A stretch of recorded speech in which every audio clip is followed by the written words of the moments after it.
ನಮಸ್ಕಾರ ಸ್ನೇಹಿತರೆ, 24ಗೆ ಸ್ವಾಗತ. ಒಳ ಮೀಸಲಾತಿ ಬಗ್ಗೆ ಬಹಳ ಹೋರಾಟಗಳು ನಡೆದಿದ್ದಾವೆ. ಬಹಳ ವರ್ಷಗಳಿಂದ ಒಳ ಮೀಸಲಾತಿ ಆಗಬೇಕು ಅಂತ ಹೇಳಿ ಹೋರಾಟಗಳು ನಡೀತಾ ಇತ್ತು.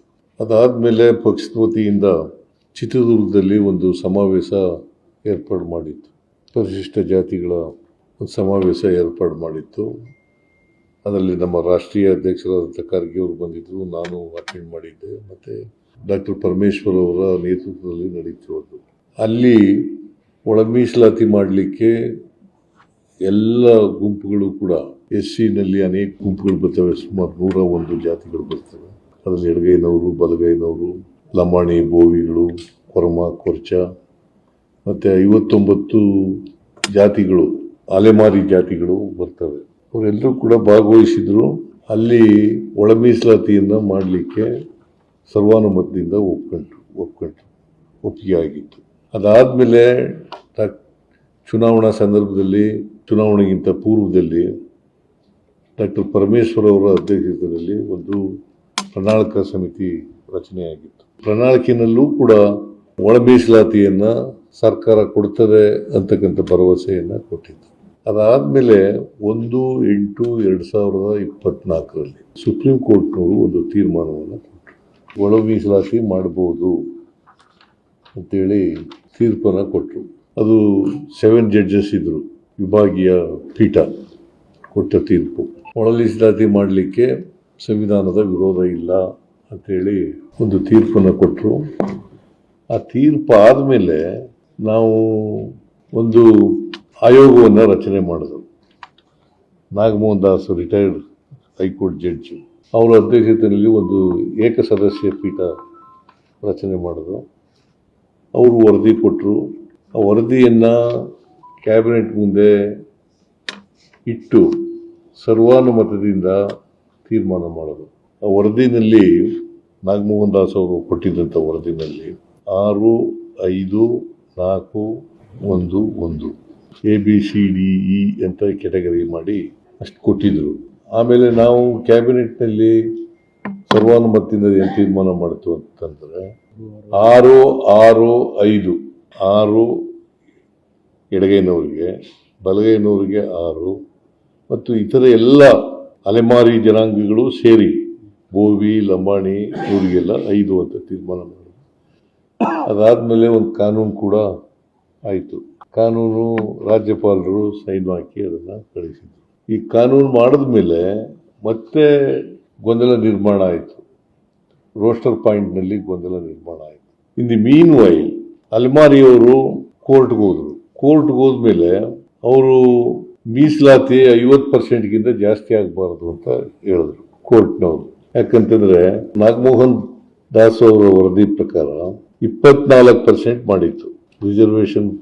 SC ST ಅವರಿಗೆ 24%, SC ST making it categorically SC STಗೆ 24% ಮಾಡಿತ್ತು. 7% ST ಜನರಿಗೆ, 17% SCಗೆ, SCಗೆ 17%, STಗೆ ರಿಸರ್ವೇಷನ್ನು 56 ಆಗಿತ್ತು. ಸೊ ಸ್ಟೇ ಏನಂತ ಕೊಟ್ಟಿದ್ರು ಹೈಕೋರ್ಟ್ನವರು ಅಂತಂದರೆ 50%ಗಿಂತ ರಿಸರ್ವೇಷನ್ನು ಮೀರಬಾರದು. ಸೀಲಿಂಗ್ ಅದು ಹಿಂದೆನೇ ಇಂದಿರಾ ಸಹಾನಿ ಕೇಸ್ನಲ್ಲಿ 50% ರಿಸರ್ವೇಷನ್ ಕೊಟ್ಟಿದ್ರು. ಇಂದಿರಾ ಸಹಾನಿ ಕೇಸ್ನಲ್ಲಿ ಮಂಡಲ್ ಕಮಿಷನ್ ವರದಿ ಬಗ್ಗೆ 50% ರಿಸರ್ವೇಷನ್ ಮಾತ್ರ ಕೊಡಬೇಕು, ಅದಕ್ಕಿಂತ ಜಾಸ್ತಿ ಕೊಡಬಾರ್ದು ಅಂತ ಹೇಳಿತ್ತು. ಅದನ್ನೇ ಮತ್ತೆ ರೀಟ್ರೇಟ್ ಮಾಡಿ 50%ಗಿಂತ ರಿಸರ್ವೇಷನ್ನು ಆಗಬಾರ್ದು, 56 ಕೊಟ್ಟಿರ್ತಕ್ಕಂಥದ್ದು ಸರಿ ಇಲ್ಲ ಅಂತಕ್ಕಂಥದ್ದು ಆಯಿತು. ನಾವು 17% SCಗೆ ಇತ್ತಲ್ಲ, ಅದ್ರ ಪ್ರಕಾರನೇ ಮಾಡಿತ್ತು.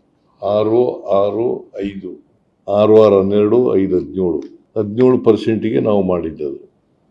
ಅದು ಕಾನೂನು ಆಗ್ಬಿಟ್ಟಿತ್ತು. ಅದಾದಮೇಲೆ ಇಲ್ಲಿ ಹೈಕೋರ್ಟ್ಗೆ ಹೋದರು. ಹೈಕೋರ್ಟ್ನಲ್ಲಿ ಸ್ಟೇ ಕೊಟ್ಟಿದ್ದಕ್ಕೆ. ಸೊ ಇದು ಒಂದು ಭಾಗ. ಕೋರ್ಟು ಸ್ಟೇ ಕೊಟ್ಟಿರೋದು 6% ಅದನ್ನು ವ್ಯಾಕೆಂಟ್ ಇಡಬೇಕು ಅಂಥೇಳಿ ನಾವು ತೀರ್ಮಾನ ಮಾಡಿ ಅದನ್ನು ಮಾಡೋದು. ಆಮೇಲೆ ಗಲಾಟೆಗಳು ನಡೀತಲೇ ಇದ್ದು, ರೋಸ್ಟರ್ ಪಾಯಿಂಟ್ ಸರಿ ಇಲ್ಲ ಅಂತೇಳಿ ಎಡಗೈನವರು ಬಲಗೈನವರು ಮತ್ತು SCಗೆ ಸೇರಿರ್ತಕ್ಕಂಥ ಎಲ್ಲರೂ ಕೂಡ ಅದನ್ನು ಪ್ರತಿಭಟನೆ ಮಾಡ್ತಕ್ಕಂಥ ಕೆಲಸವನ್ನು ಮಾಡಿದ್ರು. ನಾನು ಅದಕ್ಕೆ 27ನೇ ತಾರೀಕು, ಕಳೆದ ತಿಂಗಳು 27ನೇ ತಾರೀಕು ವಿಶೇಷ ಸಚಿವ ಸಂಪುಟದ ಸಭೆ ಮಾಡಬೇಕು ಅಂತ ತೀರ್ಮಾನ ಮಾಡಿತ್ತು. ಆ ಕೋಡ್ ಆಫ್ ಕಂಡಕ್ಟ್ ಇದ್ದದರಿಂದ ಅವತ್ತು 27ನೇ ತಾರೀಕು ಮಾಡೋಕ್ಕಾಗಲಿಲ್ಲ.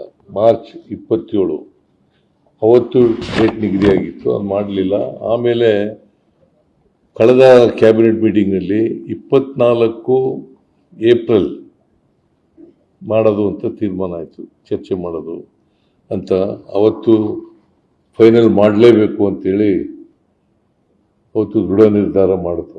ಅವತ್ತು ಕ್ಯಾಬಿನೆಟ್ ಇದ್ದ ದಿನ ಹೋದ ಕ್ಯಾಬಿನೆಟ್ನಲ್ಲಿ, ಅಂದರೆ ನಿನ್ನೆ ಗುರುವಾರ ಅಲ್ಲ, ಇಂದಿನ ಗುರುವಾರ ಕ್ಯಾಬಿನೆಟ್ ಇದ್ದದ್ದು. ಆ ಕ್ಯಾಬಿನೆಟ್ನಲ್ಲಿ ಈ ವಿಷಯ ಚರ್ಚೆ ಬಂತು.